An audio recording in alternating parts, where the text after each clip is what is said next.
आज अगर आप YouTube पे जोहारी विंडो टॉपिक को सर्च करोगे तो आपको काफ़ी कंटेंट मिल जाएगा। What is Johari window, what are the examples of Johari window, 2x2 matrix क्या है, और ये जो 4 खिड़कियां हैं, open area, hidden area, blind area और अननोन एरिया, ये क्या होते हैं और उनके एग्जांपल्स क्या है। लेकिन वो तो मैं आज आपके साथ वो शेयर करने ही वाला हूँ, लेकिन over the top of that कुछ काफ़ी इंपॉर्टेंट चीज़ें साइकोलॉजिकली शेयर करूँगा, जिससे आपका जो सेल्फ डेवलपमेंट है और पर्सनल ग्रोथ है वो एक्सपोनेंशियली ग्रो हो जाएगा। तो प्लीज इस वीडियो को लास्ट तक देखिए। तो जोहारी विंडो का नाम जो है वो उसको आप ब्रेक कर सकते हो, जो एंड हारी। तो Joseph and Harrington, Joseph Luft and Harrington इंगम, ये जो दो साइकोलॉजिस्ट है अमेरिका में, ये 1955 में साथ में आए थे और उन्होंने ये नाम रखा इस मॉडल का। तो ये उन्होंने जोहारी विंडो क्यों बनाया, उसकी बैकग्राउंड क्या है। तो उस समय उस दौरान उनको लगा कि ग्रुप डायनामिक्स में जब एक इंसान को एक ग्रुप में कॉन्वर्जेशन करनी होती है, कम्युनिकेशन करनी होती है, तो वो उसको सेल्फ अवेयरनेस की काफ़ी ज़रूरत होती है, सेल्फ अवेयरनेस की ज़रूरत होती है, पर्सनल डेवलपमेंट की ज़रूरत होती है, जिसके माध्यम से वो अपने आप को कम्युनिकेट इफेक्टिवली दूसरों के सामने कर सकता है। प्लस दूसरे भी मुझे या हमें, इस इंसान को अच्छे से समझ सकते हैं। तो कुछ चीज़ें ऐसी हैं जो which are known to us and known to others, उसको हम बोलते हैं ओपन एरिया या खुली खिड़की। तो खुली खिड़की का मतलब यह है कि काफी सारी चीजें हैं जो हम अपने बारे में जानते हैं और दूसरे भी हमारे बारे में जानते हैं। फॉर एग्जाम्पल, अगर आप एक बहुत अच्छे सिंगर है और सबको पता है, आप ऑफिस में भी मौका मिलने पे आप गाना गा लेते हो, कोई फंक्शन में जाते हो तो आप गाना गा लेते हो, अपने दोस्तों के सामने, कैफेटेरिया में, कोई भी ओकेशन में आप कोई भी ओकेशन को खाली नहीं जाने देते हो और आप गाना गा लेते हो, जिससे ये पता चलता है कि आप बहुत अच्छे सिंगर हो और गाना आपको काफी पसंद है और सबको ये पता भी है। तो ये एक वैसा एरिया होगा जहां open to us and open to others है। तो ओपन एरिया या जो खुला खंड जिसको बोलते हैं, उसका होना बहुत ही ज्यादा अनिवार्य है। आप जितना ट्रांसपेरेंट रहेंगे खुद के साथ और दूसरों के साथ, अपना ओपन एरिया जितना ज्यादा एक्सपैंड करेंगे, चार जो खिड़की है, चार खंड जो है, उसमें ओपन एरिया को जितना ज्यादा आप एक्सपैंड करेंगे, चाहे अपने दोस्तों के सामने हो, आप अपने कॉलेज में अपने टीचर्स के सामने हो, तो जितना भी आप ओपन एरिया को एक्सपैंड करोगे तो उससे क्या होगा, उससे आपका कम्युनिकेशन काफी क्लियर होगा, आप ट्रांसपेरेंट होंगे, आप जो अंदर में आपके है वही सेम चीजें आप बाहर व्यक्त करोगे, आप उसको डिलीवर करोगे, उन चीजों को बताओगे, म्यूचुअल अंडरस्टैंडिंग बढ़ती है, मिसअंडरस्टैंडिंग्स नहीं होती है, बेटर कम्युनिकेशन होता है और ओवरऑल उसमें आप एक माइंडफुलनेस से अपनी जिंदगी बता सकते हो। माइंडफुलनेस, आप काफी सोच बूझ के अपनी जिंदगी बता सकते हो।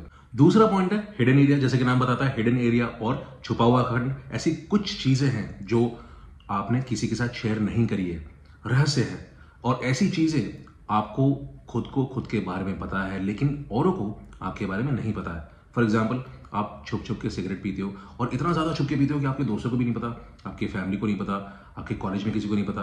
तो ये काफी ज्यादा सीक्रेटिव है। बहुत सिंपल सा एग्जाम्पल है, लेकिन ये एक हिडन स्पॉट, हिडन एरिया का एक एग्जाम्पल सही बनता है। इसका साइकोलॉजिकल इंप्लीकेशन क्या है? इसका साइकोलॉजिकल इंप्लीकेशन ये है कि बहुत बार हमारी कुछ ऐसी रिप्रेस्ड फीलिंग्स होती है, दबी हुई भावनाएं या डिप्रेशन या एंजाइटी, बेसिकली सारे इमोशंस हैं जो हम एक्सप्रेस कर नहीं पाए हैं आज तक, या हमारा पास्ट में कोई ट्रॉमा रहा है, हमें कोई झटका लगा है, ऐसी कोई दुर्घटना हमारे साथ घट गई है, चाहे वो फिजिकल हो या मेंटल हो, हमारे बचपन में, जिसकी वजह से हम उन चीजों को किसी के साथ आज तक शेयर कर ही नहीं पाए हैं। फॉर एग्जाम्पल, आप बहुत छोटे हो और आपके साथ ऐसी कोई दुर्घटना घटी हो, फॉर एग्जाम्पल आपको इनअप्रोप्रिएटली किसी बड़े बुजुर्ग ने टच कर लिया हो या ऐसी कोई बात बोल दी हो जो शायद बच्चों को नहीं बोलनी चाहिए, ये एक एग्जाम्पल है। लेकिन ऐसे काफी लोगों के साथ में होता है, वो किसी के साथ शेयर नहीं कर पाते, वो रिप्रेस्ड फीलिंग्स उनकी होती है, उनको लगता है मैं किसी के साथ शेयर करूंगा तो मेरी नाक कट जाएगी, एम्बैरसिंग सा फीलिंग होगा, और मैं कैसे जीऊंगी किसी को बता के कि मेरे साथ बचपन में क्या घटा था। तो ये एक रिप्रेस्ड फीलिंग है। तो आपको क्या करना है, आपको इसमें आपका जो हिडन एरिया है उसको रिजॉल्व करना है, चाहे वो थेरेपी के थ्रू हो, चाहे किसी दोस्तों के थ्रू हो, चाहे किसी प्रोफेशनल के थ्रू हो, या किसी अपने पेरेंट्स के थ्रू हो। आप जिसके साथ भी कंफर्ट महसूस करते हो, आपको इन फीलिंग्स को, रिप्रेस्ड फीलिंग्स को रिजॉल्व करना है। आपका जो अनरिजॉल्व ग्रीफ है बचपन का, ये बोझ लेके जो आप जी रहे हो अपने जीवन में, तो उसको आपको कम करना है। तीसरी खिड़की और तीसरा area which is blind area और ब्लाइंड स्पॉट। जैसे कि नाम बताता है ब्लाइंड स्पॉट है, क्योंकि ऐसी काफी चीजें हो सकती है हमारे जीवन में जो हमें खुद के बारे में नहीं पता लेकिन लोगों को हमारे बारे में पता है। फॉर एग्जाम्पल मैं अपना उदाहरण दूंगा। मुझे काफी लंबे समय तक ये नहीं पता था कि मैं सोते समय काफी गंदे और काफी बड़े खर्राटे लेता हूं। तो मुझे ओवर टाइम ये चीजें पता चली। मेरे दोस्तों ने बोला कि भाई तुम तो काफी ज्यादा आवाजें करते हो जब तुम सोते हो। तो मैंने बोला अच्छा ऐसा है, मुझे पता ही नहीं था। अच्छा वो आपने बता दिया। अब मैं कोशिश करूंगा कि मैं ऐसी आवाजें, ऐसे खर्राटे ना लूं और आपको चैन की नींद का एहसास हो अगली बार जब हम रूम शेयर कर रहे हो साथ में। तो इसका साइकोलॉजिकल इंप्लीकेशन क्या है? ब्लाइंड स्पॉट होना, कुछ चीजें जो ऐसी है जो हमें खुद के बारे में नहीं पता लेकिन औरों को पता है, उससे हमें यह पता चलता है। उसका डीपर मीनिंग यह है कि कभी कभी हमारा बिहेवियर काफी हार्मफुल भी हो सकता है दूसरों के लिए, लेकिन हमें रियलाइज नहीं हो रहा है। तो ये बहुत ज्यादा इंपॉर्टेंट है, बहुत जरूरी है कि हम लोगों से बात करें, उनका फीडबैक लें, जितने लोगों से मिल सके उनका फीडबैक लें और पता करें कि हमारा एरिया ऑफ इंप्रूवमेंट क्या है। फॉर एग्जाम्पल बहुत बार ऐसे हो जाता है कि हमारे जो पेरेंट्स होते हैं, और मैं पेरेंट्स का एग्जाम्पल ले रहा हूं लेकिन कोई भी हो सकता है, हमारे पेरेंट्स होते हैं, बहुत बार ऐसे हो जाता है कि उनका बिहेवियर उनके बच्चों की तरफ काफी हार्मफुल भी हो जाता है। उनका इंटेंशन काफी अच्छा होता है लेकिन जब वो डील करते हैं अपने बच्चों के साथ तो कुछ चीजें ऐसे करते हैं। फॉर एग्जाम्पल डांट देना तो ठीक है लेकिन बहुत बार हाथ भी चला देते हैं, मार देते हैं और पब्लिक ह्यूमिलिएशन कर देते हैं, जिसकी वजह से बच्चों की ग्रोथ जो है वो अच्छी नहीं होती है, परवरिश अच्छी नहीं होती है और वो दबे दबे से रहते हैं, फियरफुल रहते हैं और इवेंचुअली उनमें एक अनरिजॉल्व ग्रीफ भी होता है। तो एज पेरेंट्स आपको क्या करना है? एज पेरेंट्स आपको देखना है कि आप ये हार्मफुल बिहेवियर जो आपको नहीं पता कि आप कर रहे हो, आप अच्छे इंटेंशन के साथ अपने बच्चों को डील कर रहे हो, उनको अच्छी चीजें सिखाना चाह रहे हो, उनकी ग्रोथ देखना चाह रहे हो, उनका प्रॉफिट देखना चाह रहे हो, देखना चाहते हो कि वो सिर्फ सक्सेसफुल हो, लेकिन कुछ हार्मफुल बिहेवियर आप एग्जीक्यूट करते हो इस दौरान जो आपको खुद को नहीं पता, लेकिन और जो लोग हैं वो देख पा रहे हैं कि आप कि कभी कभी टॉक्सिक अपब्रिंगिंग अपने बच्चों को लेकर हो जाती है। तो इसका सोल्यूशन क्या है? इसका सोल्यूशन ये है कि आप जितना ज्यादा फीडबैक ले सके लोगों से, चाहे वो कोई भी हो।